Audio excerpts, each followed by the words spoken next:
ഈശംസിഹായ്ക്ക് സ്തുതിയായിരിക്കട്ടെ.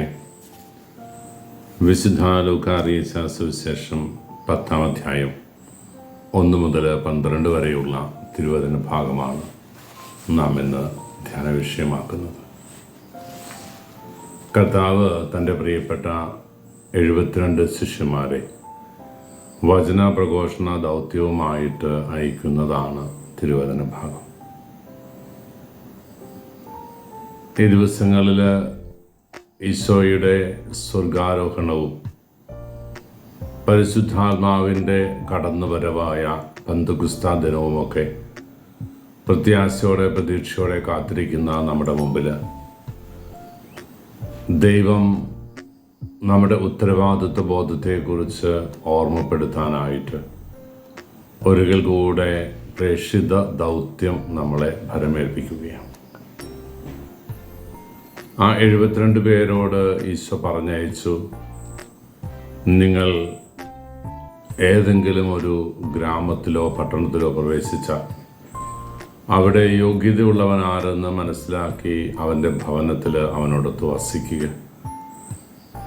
നിങ്ങൾ ഏത് ഭവനത്തിൽ പ്രവേശിച്ചാലും അവിടെയുള്ളവർക്ക് സമാധാനം ആശംസിക്കുക.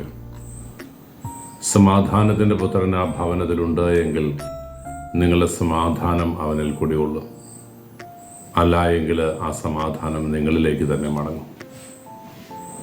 നിങ്ങൾക്ക് വിളമ്പി തരുന്നതെല്ലാം സന്തോഷത്തോടെ ഭക്ഷിക്കുക. ഏതെങ്കിലും വീട്ടിൽ നിങ്ങളെ സ്വീകരിക്കാതെയോ നിങ്ങളുടെ വചനങ്ങൾ ഉൾക്കൊള്ളാൻ മനസ്സ് കാണിക്കാതെയോ ഇരുന്നാൽ അവർക്കെതിരെയുള്ള സാക്ഷിതനായിട്ട് നിന്റെ പാദങ്ങളിലെ പൊടി നീ തട്ടിക്കളയണം.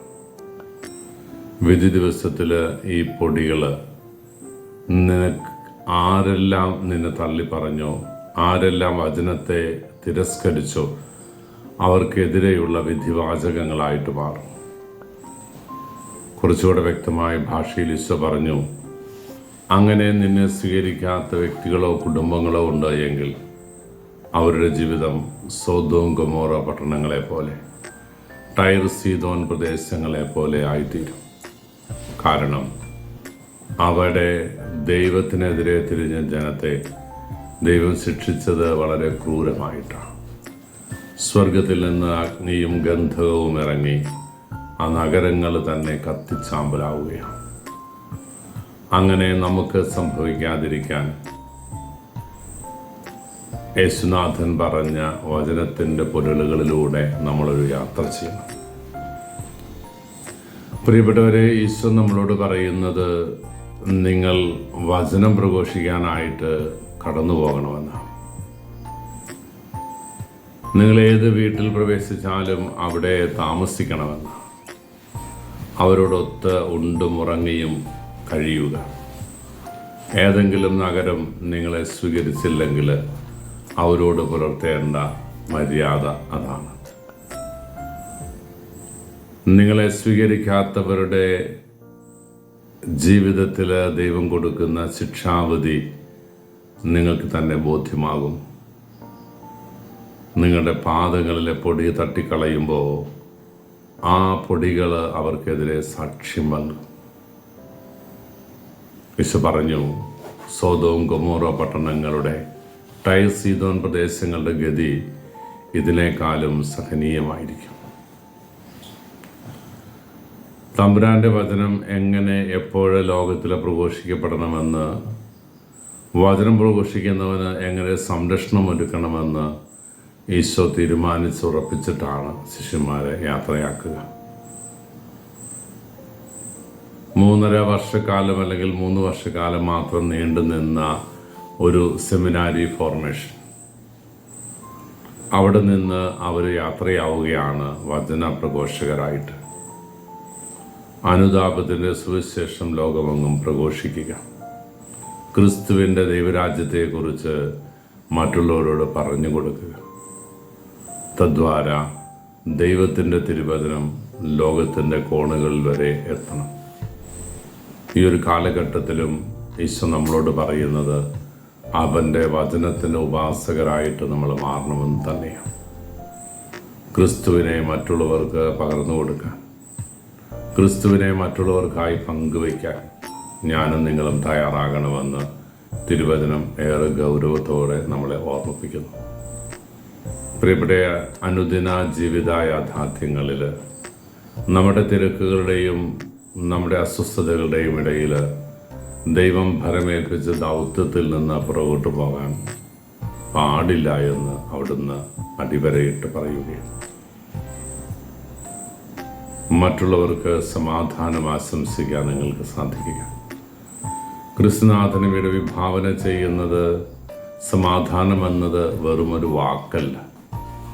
വിശുദ്ധ കുർബാനയുടെ മധ്യത്തിലും യേശുവും ശിഷ്യന്മാരുമായിട്ടുള്ള സംഭാഷണങ്ങൾ, പ്രത്യേകിച്ച് അവിടുത്തെ തിരുവുദ്ധാനത്തിന് ശേഷമുള്ള സംഭാഷണങ്ങളിലൊക്കെ അവിടുന്ന് നിരന്തരം ഉപയോഗിക്കുന്ന ഒരു വാക്കാണ് സമാധാനം നിങ്ങളോടുകൂടെ ഉണ്ടായിരിക്കട്ടെ. ക്രിസ്തുവാകുന്ന സമാധാനത്തെയാണ് നമ്മൾ കുർബാന മധ്യയും മറ്റവസരങ്ങളിലുമൊക്കെ മറ്റുള്ളവർക്ക് പങ്കുവെച്ച് കൊടുക്കുക. ആ തിരിച്ചറിവോടുകൂടിയുള്ള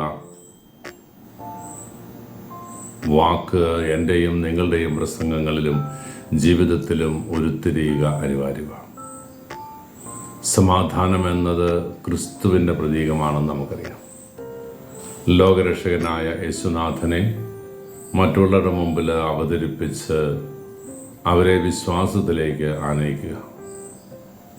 നിർബന്ധിത മത പരിവർത്തനമൊന്നും ഈശോ ആഗ്രഹിക്കുന്നില്ല. ആർക്കെല്ലാം ബോധ്യം വന്ന് സുവിശേഷത്തിൻ്റെ വഴികളിലൂടെ സഞ്ചരിക്കാൻ അവർ തയ്യാറാകുന്നു, അവർക്ക് വേണ്ടി മാത്രമാണ് നിനക്ക് ചെയ്യാനുള്ളത്. അവരെ വിശ്വാസത്തോടെ സ്വീകരിച്ച് സഭയുടെ മക്കളായിട്ട് അംഗീകരിച്ച് മുന്നോട്ട് കടന്നു പോവുക. നിങ്ങൾ കടമകൾ നിർവഹിക്കുന്ന കാര്യത്തിൽ നിങ്ങൾ മാതൃകകളാവുക. പരിശുദ്ധ അമ്മയും വിശുദ്ധ യേശുപിതാവും യേശുതമ്പുരാൻ തന്നെയും പ്രാർത്ഥിച്ചതും ആഗ്രഹിച്ചതും ദൈവത്തിൻ്റെ തിരുഹിതം നിറവേറണമെന്നാണല്ലോ.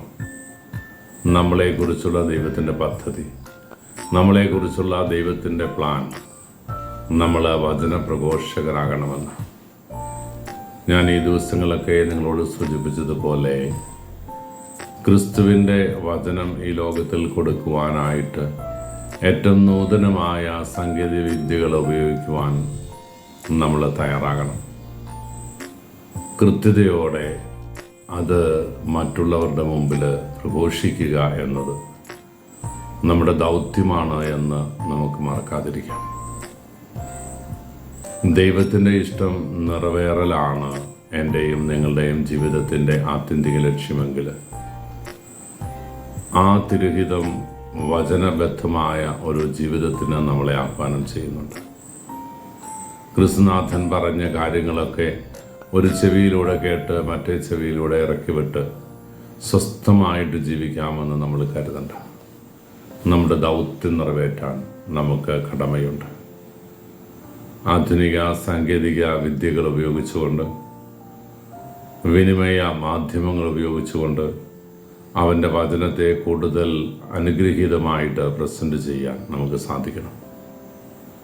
ഈ ദിവസങ്ങളിലെ AI സാങ്കേതികതയൊക്കെ ഉപയോഗിച്ചുകൊണ്ടുള്ള ഒട്ടേറെ പോസ്റ്റുകൾ, വ്ളോഗുകൾ ഒക്കെ യൂട്യൂബിൻ്റെ ലിങ്കുകളിലൂടെ നമ്മൾ കണ്ടെത്താറുണ്ട്. ക്രിസ്തുവിൻ്റെ ജീവസുറ്റ രൂപം നമുക്ക് പലയിടത്തും കാണാൻ സാധിക്കുന്നു. അവിടുത്തെ വചനത്തിൻ്റെ നിറവും വ്യാപ്തിയും കാണാൻ നമുക്ക് സാധിക്കുന്നു. അവിടുന്ന് വചനം പങ്കുവയ്ക്കാനുള്ള ആഹ്വാനം സ്വീകരിക്കാൻ നമുക്ക് സാധിക്കുന്നു. ആരുടെയൊക്കെയോ കഴിവ് കൊണ്ട് അങ്ങനെയൊക്കെ ചെയ്യാൻ സാധിക്കുന്നു എന്നത് ശ്ലാഘനീയമാണ്. എന്നെ ശ്രമിക്കുന്ന എല്ലാവരും വാട്സപ്പൊക്കെ ഉപയോഗിക്കാനുള്ള സാങ്കേതിക പരിജ്ഞാനമെങ്കിലും സ്വന്തമായിട്ടുള്ളവരാണ്. നമുക്ക് കരണീയമെന്ന് ഈശോ പറയുന്നത് നമ്മുടെ പരിമിതികൾക്കുള്ളിൽ നിന്നുകൊണ്ട് അവൻ്റെ വചനത്തിന് ഉപാസകരായിട്ട് നമ്മൾ മാറണം. മറ്റുള്ളവരെ ക്രിസ്തു മാർഗത്തിലേക്ക് ആനയിക്കുന്നതിൽ വിട്ടുവീഴ്ചയില്ലാത്ത മനോഭാവത്തോടെ നമ്മൾ മുന്നോട്ട് പോകണം. അത് എൻ്റെ കടമയാണ്, ഉത്തരവാദിത്വമാണ് എന്ന് മറക്കാതെ സധൈര്യം മുന്നോട്ട് പോകാനുള്ള അഭിഷേകത്തിന് വേണ്ടിയിട്ട് നമുക്ക് ആഗ്രഹിക്കാം. പ്രിയപ്പെട്ടവരെ, എൻ്റെയും നിങ്ങളുടെയും ദൗത്യമാണ് ക്രിസ്തുവിനെ പങ്കുവയ്ക്കുക എന്നത്. അത് മറന്നു പോകാതെ ഉത്തരവാദിത്വ ബോധത്തോടെ നിറവേറ്റാൻ നമ്മൾ പരിശ്രമിക്കുന്നു. പാപത്തിൻ്റെ നിർവചനത്തിൽ ഉപേക്ഷയാലുള്ള ഒരു പാപത്തിൻ്റെ തലമുണ്ടല്ലോ.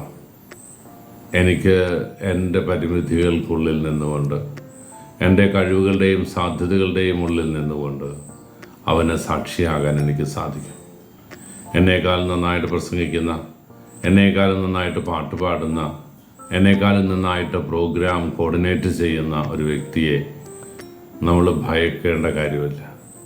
അവൻ അവൻ്റെ ദൗത്യം നിറവേറ്റുന്നു. എന്നെ ഭരമേൽപ്പിച്ചത് കൂടുതൽ കൃത്യതയോടെ ഞാൻ ചെയ്യുന്നു. ഈ ഒരു ബോധ്യം നമ്മുടെ ഹൃദയത്തിൽ ഉണ്ടാകണം. എൻ്റെ തമ്പുരാൻ്റെ വചനം എന്നാലാവും വിധം അച്ഛന്മാർ ചെയ്യട്ടെ, സിസ്റ്റർമാർ ചെയ്യട്ടെ, വചനപ്രഘോഷകർ ചെയ്യട്ടെ എന്ന് പറഞ്ഞ് ഉത്തരവാദിത്തങ്ങൾ മറ്റുള്ളവരുടെ ചുമലിൽ വെച്ച് കൊടുക്കരുത്. എനിക്കിന്നും ക്രിസ്തുവിനെക്കുറിച്ച് വലിയ ബോധ്യങ്ങളില്ല എന്ന് വചനത്തിലൂടെ ഈശോ സംസാരിച്ചിരിക്കുന്നത് ശ്രവിക്കാനും വായിക്കറിയുവാനും ഞാൻ മനസ്സ് കാണിക്കാതിരിക്കുന്ന സാഹചര്യങ്ങളുണ്ടാകുമ്പോൾ അവിടെയൊക്കെ നമ്മൾ തിരിച്ചറിയണം, പ്രിയപ്പെട്ടവരെ, തമ്പുരാൻ്റെ വചനം കൂടുതൽ തലങ്ങളിലേക്ക്, കൂടുതൽ നന്മയുടെ മേഖലകൾ തുറന്ന് മുന്നോട്ട് പോകാനിടയാകണം. യുഗാന്ത്യം വരെ നാളും നിങ്ങളോട് കൂടെ ഉണ്ടായിരിക്കുമെന്ന് വാഗ്ദാനം ചെയ്ത യേശുനാഥൻ നമ്മളടുത്തുണ്ട്. അവൻ നമ്മളെ വഴി നടത്തുക തന്നെ ചെയ്യും. അവനിൽ ആശ്രയം വെച്ചുകൊണ്ട് വേണം നമ്മൾ മുന്നോട്ട് പോകാൻ. അതുകൊണ്ട് ക്രിസ്തുവാകുന്ന അടിസ്ഥാന ശിലയിൽ ചേർന്ന് നിന്നുകൊണ്ട് അവൻ്റെ ദൈവരാജ്യത്തിൻ്റെ വിസ്തൃതിക്ക് വേണ്ടിയിട്ട് നാം പരിശ്രമിക്കണം. നമ്മളാലാവും വിധം ക്രിസ്തു സുവിശേഷത്തിന് സാക്ഷികളാകാനുള്ള കൃപയ്ക്ക് വേണ്ടി, അഭിഷേകത്തിന് വേണ്ടി നമുക്ക് ആഗ്രഹിക്കാം. സമാധാനത്തിൻ്റെ മുഖങ്ങളായി മാറാൻ, വക്താക്കളായി മാറാൻ നമുക്ക് ഓരോരുത്തരും ആഗ്രഹിക്കാം. ഈശോയെല്ലാവരെയും സമൃദ്ധമായിട്ട് അനുഗ്രഹിക്കട്ടെ. നല്ലൊരു ഞായറാഴ്ച നിങ്ങൾക്കെല്ലാവർക്കും ഹൃദയ പരമാർത്ഥതയോടെ ആശംസിക്കുന്നു. നമ്മുടെ കർത്താവ് മിശിഹായുടെ കൃപയും പിതാവായ ദൈവത്തിൻ്റെ സ്നേഹവും പരിശുദ്ധാത്മാവിൻ്റെ സഹവാസവും നമ്മളെല്ലാവരും കൂടെ ഉണ്ടായിരിക്കട്ടെ, ഇപ്പോഴും എപ്പോഴും എന്നേക്കും.